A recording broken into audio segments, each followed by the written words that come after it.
Well, good morning, everyone. Thomas Montgomery here. It's a beautiful Monday morning. Today is April 29th, 2024. We're awfully close to the end of the month of April. So hopefully each of you have met your goals for your branch for the month. Our goal for you, as you've heard many times, is we want each of your branches to generate at least $100,000 a month. And so if we didn't hit that in April, let's double our efforts and be committed to reaching that in the month of May. As you know, as a branch office, you're looking at around $25,000 to $26,000 of gross income projected per client over the lifetime of the client. So as long as we're enrolling 2 clients a week, 8 a month, we should be on track for that 6-digit month. Many of you are more aggressive and looking to generate a client per day, and that is a best practice. So some of you are not enrolling a client per day. Some of you are not even enrolling 2 clients per week. So we need to find ways to fix that, because an unprofitable branch, an unprofitable business will cease to exist, right? If you owned an auto repair shop and you didn't have enough clients to remain viable, it would close. You ran a doctor's office and you didn't have enough patients to remain economically viable, the physician's office would close. So it's not specific to just what you and I do together. You're the CEO of your branch office, and we're going to talk today about how to increase your profitability by building a sales team. So there's our topic: building a sales organization. So you've heard me say this many times, and maybe it's a tiresome description, but I still feel that some of you don't manage your branch like a business. I feel like some of you don't treat your role as what it should be. You're the CEO of what should be $1 million a year revenue business. So let's talk today about building a sales organization. Let's skip down for a moment and reflect on what are the 3 things that your branch does. Now, again, you could do these directly as an individual, you could delegate them, but there's 3 things, and we've covered it before. You need to generate leads, you need to educate leads, and we need to enroll leads. Those are the 3 things. And from that, we generate income. Should be a lot of income. So what you may want to consider is leveraging what we're talking about today, and we'll go through this. I sent this out to each of you yesterday, is the financial literacy coordinator role. So what we're suggesting is maybe you should bring on some people onto your organization. Every once in a while, someone say, well, I can't afford that. Well, if your branch is not profitable, there's problem number 1. And then this solution doesn't require any advance cost. These individuals are paid off of their production, unless you want to be more generous, but it's designed by default to pay them off their production, which we'll cover when we get down to the bottom of the page. So no, we can't come up with an excuse today that we can't afford it because there's no upfront cost. So what we're going to do today is to talk about this concept of you bringing on financial literacy coordinators to your organization. And frankly, you could have them do any one of these 3 aspects. By design, it's really focused on the first 2. But as we have recently rolled out the landing pages, which are working really well. So everyone should have their landing page now. If you don't have it, let us know. And let's, I guess, go ahead and talk about that briefly. So the landing pages are live and free. We've shown you those. If you need me to show you one again, I can. But essentially, it's a unique landing page for your branch. You drive people to it. So obviously, it serves first as a lead capture page. So individuals will go to your branch's landing page, and they're only asked to put in 4 pieces of information: first name, last name, email, and phone number. And then they opt in, they agree to receive text communication. So behind the lead capture page, what we now have built, and it's working, and several of you have said very nice things about how it's working for your branches, is that there's automation, which we'll call a drip sequence.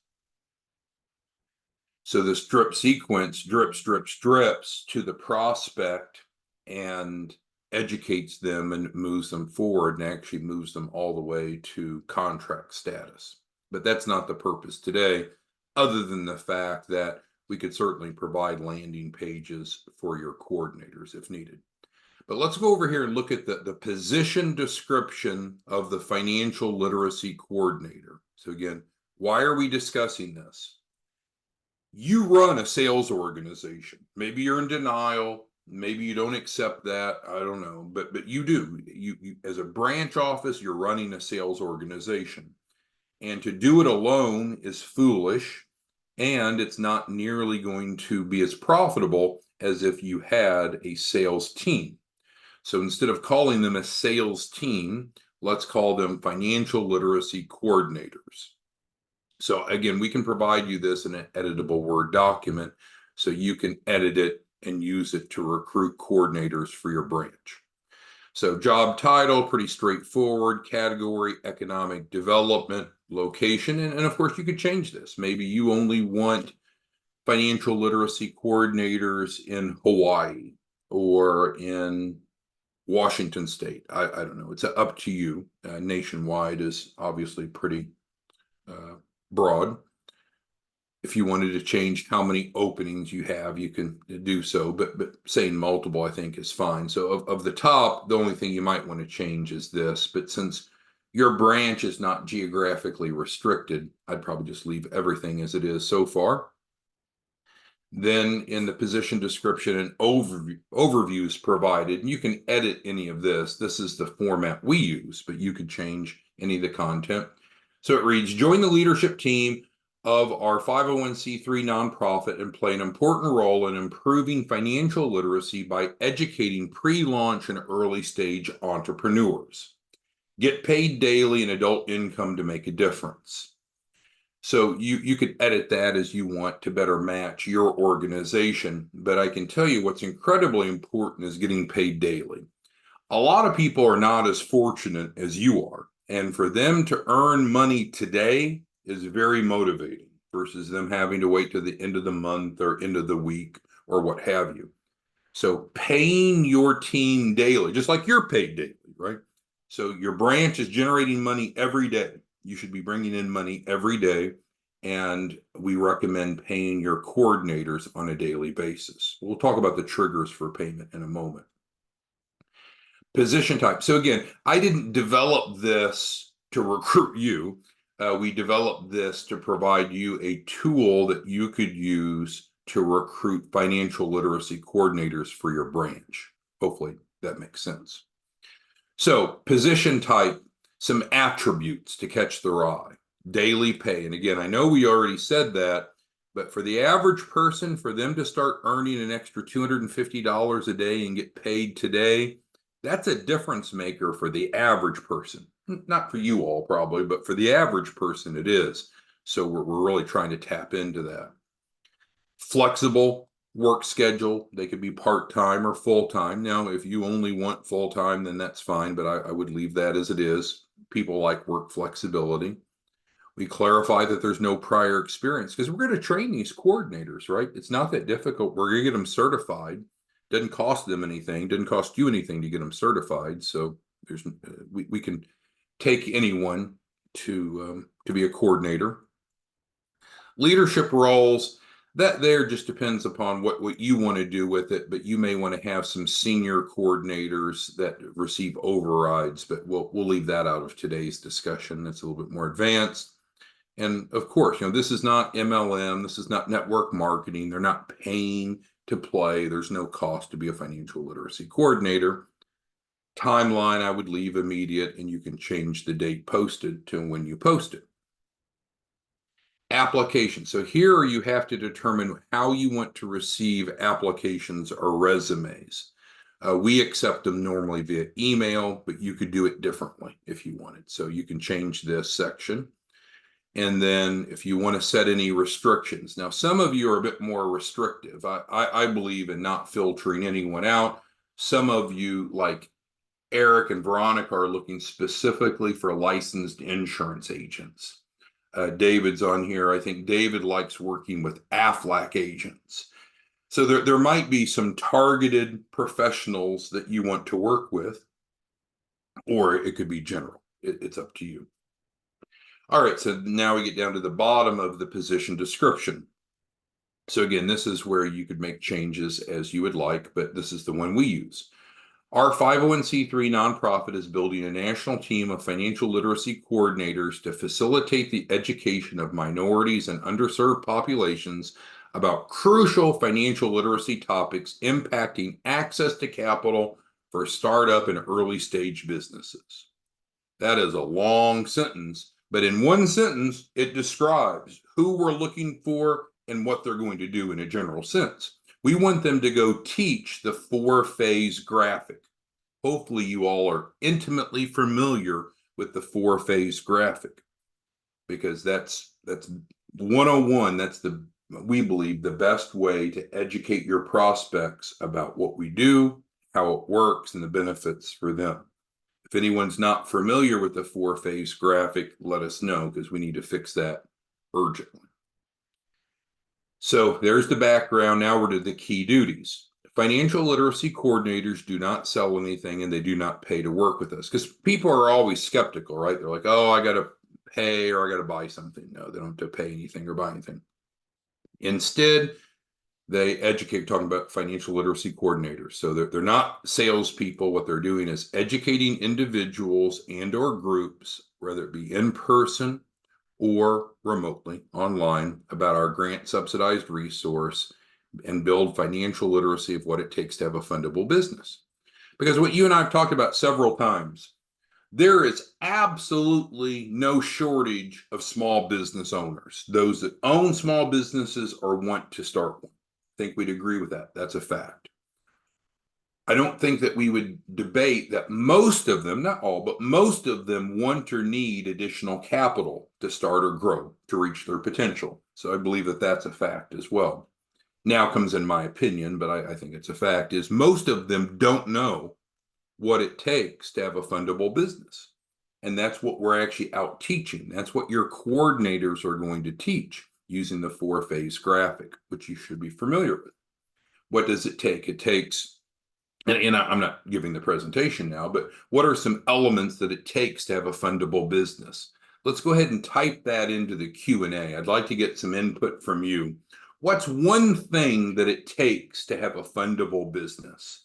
So Bernard and Katori and Charisse and Charles and David and Dr. Davis and Eric and Faiz and Gilbert, like everyone, to just take a moment, type into the Q&A. It's like a chat box of Zoom, and give me one thing that it takes, one attribute of a fundable business. Okay. So good. We've got a number of ideas coming in. We need a unique commercial address, don't we? We can't go get large amounts of funding if we're using a residential address, a post office box, or a shared address. That's correct. What else do we have? Okay. We also need to have collateral, Eric says. That's exactly right. And that's one of the things that we provide. We transfer over collateral. Holly mentions we need to have an entity that's formed in good standing with the Secretary of State and the federal government, the EIN. That's correct. Katori mentions we need a business bank account. That's right. We need to have a good business credit profile, don't we? So we look like that we're not risky to the lender, that we've had extensions of credit before, and that we've paid on time. Strong financials, Bernard says. That's right. So like our balance sheet. So those are things that we do. And so what's nice is we do what's needed to become fundable. So there's not a conflict, it's a match. So the coordinators can just simply educate, here's what it takes to be fundable. And oh, by the way, there's a grant subsidized program available to assist you. Make sense? All right, so let's scroll on down. And so we went ahead and built into the position description the training because we want, well, we want for you, but for ourselves, we want our coordinators to know what they're going to be teaching. And so this, see if it'll pop up here somehow.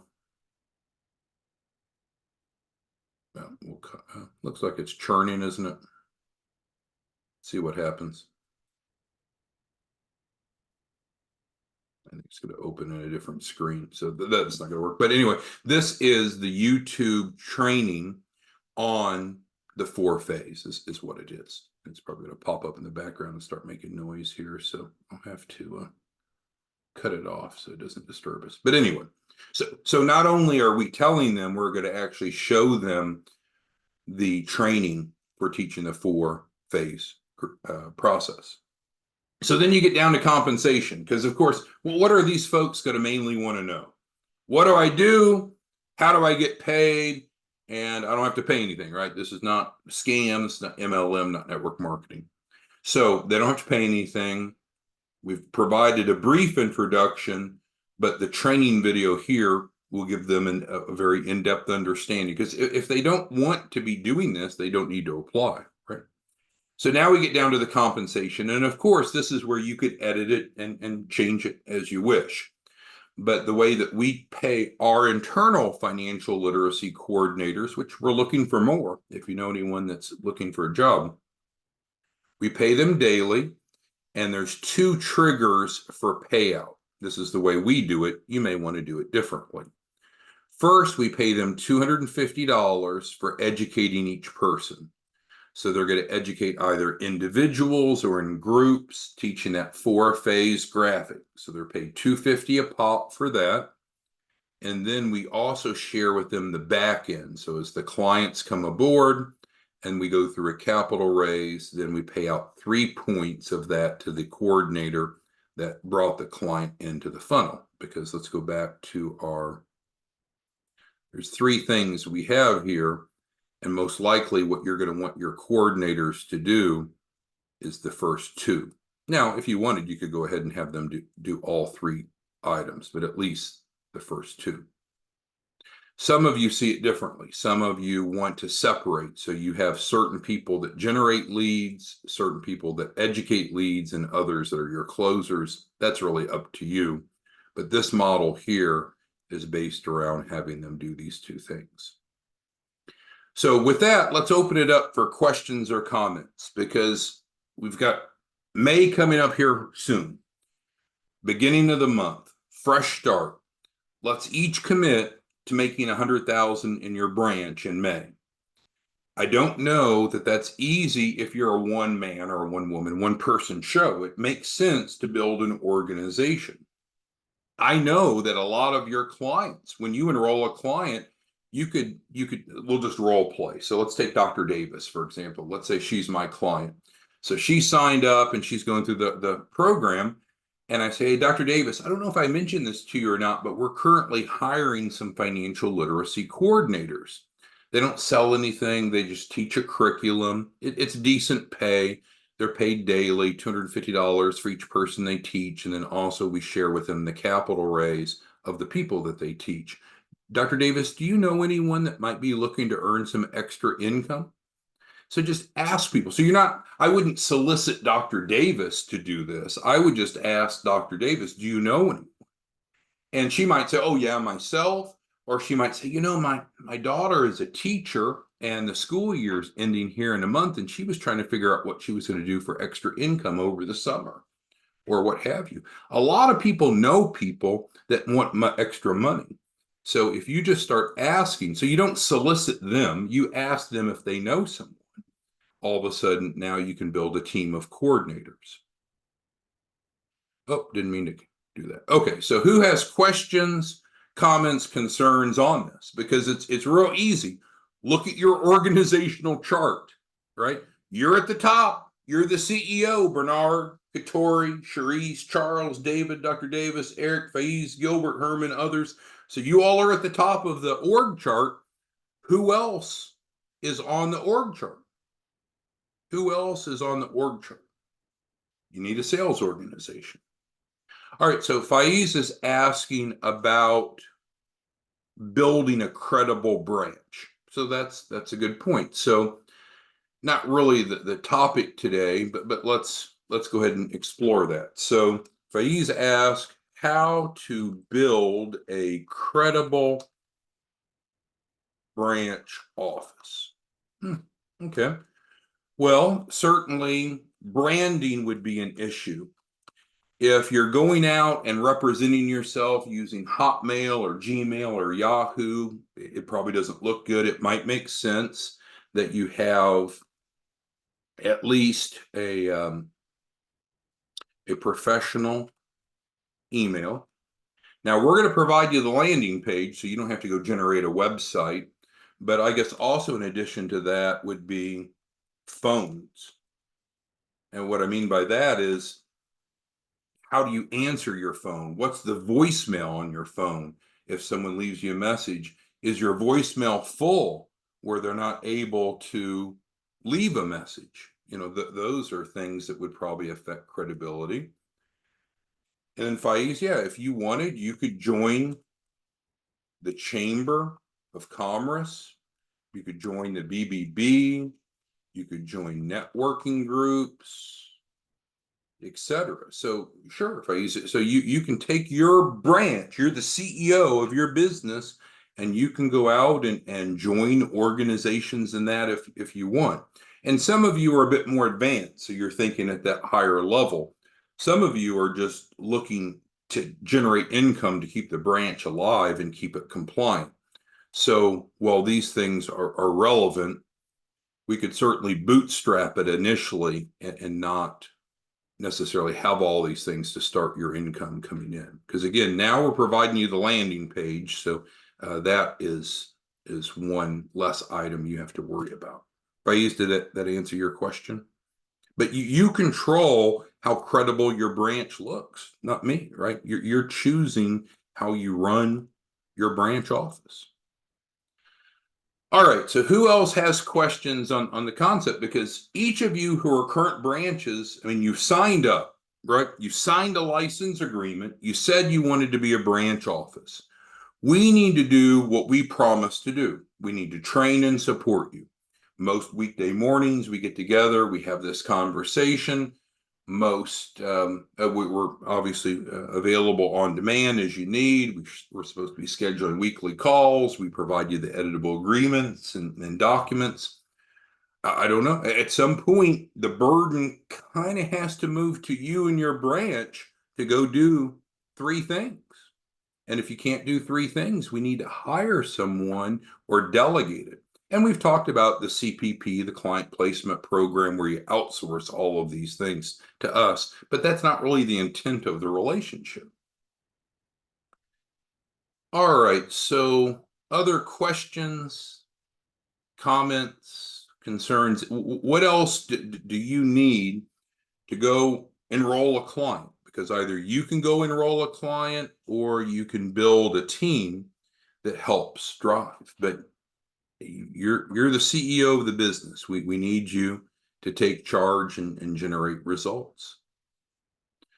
Anyone have any questions, comments, concerns? So we'll just do a quick poll, and it's okay if you say no, but it's yes or no for everyone. How many of you will consider over the next 30 days building a team? And again, I know that sounds MLM-ish, but it's not. How many of you will consider that? So yes or no? Bernard, will you consider doing that? Katori, Charles, David, Dr. Davis, Eric, Faiz, Gilbert? Because I think it makes sense, right? There's only so much time in the day. And if your numbers are not where they need to be, you need to do something different. And this is just a model or a concept to do it. You don't have to follow this model if you don't want to. If you want to pay them less or pay them more, if you want to pay them hourly, I don't think only paying them on the back end is a good idea. I think you want to give them some immediate gratification for bringing a deal to the table, and then the upside potential of the back end. But I think it's important to have those two elements and then be just very consistent, paying them same day. So, for example, let's take Nakia. So, Nakia, if she's my funding coordinator, which she's not, but let's say a financial literacy coordinator, I should say. If she's my financial literacy coordinator, she brings in Eric today. Eric signs up. We want Nakia to be paid within 24 hours. That immediate gratification is going to motivate Nakia to go out and connect with others. And again, I know some of you make so much money, you're like, for $250, no one's going to do anything, but they will. There's a lot of people that if they could make an extra $250 a day, which would be what, $1250 a week, that would put them right at $5,000 a month for just a side income. That's enough to get the average person motivated. Now, you're going to have some people that already have a sphere of influence. And so, who would you target for this? It could be anyone, but certainly there can be some strategies. Some of you are targeting faith-based leaders, preachers, pastors, bishops. So that's a target audience. Some of you, as I mentioned, Eric and Veronica, are targeting insurance agents, and David to a different extent. Some of you are targeting bookkeepers and accountants. So those that have a sphere of influence, and that's fine. Or it could be just people off the street. Obviously, if you target individuals that already have a sphere of influence, then as we pull back up, they will bring their own leads. So now you can check this box and accelerate the process. So certainly there is a strategy. If you had two people that could be a financial literacy coordinator, one has small business owner relationships and one doesn't. The one with small business owner relationships is more valuable, right? Because they already have someone to go talk to educate. If someone is just, a stay-at-home mom that's looking for extra income, and those can be great, but they may not have the leads. So then you're still going to have to address leads, which is a separate discussion. But as a CEO, if you could commit to starting to build a sales organization here soon, and so now you're seeing a multiplier effect. It's much easier to grow a big organization. And then it's up to you how you want to manage the team. Do you want to have Zooms with them? Do you want to have them come into our Zooms? All right, well, we're getting a pretty strong statement from Larry. So, all right, so here's Larry's idea, and I hadn't considered this, but let's put it out there. So Larry Johnson's request: provide a Zoom webinar to feed branch prospects to. I guess it's not a number one. All right, so Larry, tell me if I've got this right. We hadn't rehearsed this. So what Larry's saying that would help a lot of you is if we conducted the Zoom webinars that you drive your prospects into, especially when you're early on and you're not comfortable presenting yet. So feedback on that. All right, we'll try it, Larry. We'll do it. So starting tomorrow on our morning Zooms at 8 o'clock, we will start with a client presentation.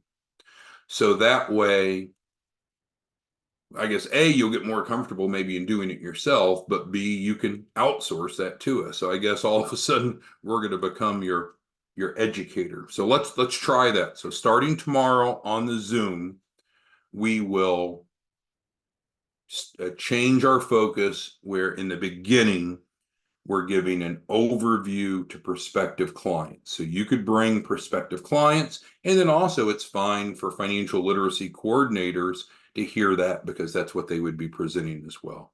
All right, so we will start that tomorrow. Thank you, Mr. Johnson. All right, with that being said, if you need an editable version of this, email us and let us know. Let's go get a deal today. Let's make sure that your branch is making money today. Let's make sure that we're laying the foundation for a very profitable May. We want every one of you to hit 100,000 in May. All right, thanks everyone. Have a good day. We'll see you back tomorrow morning. Bye-bye.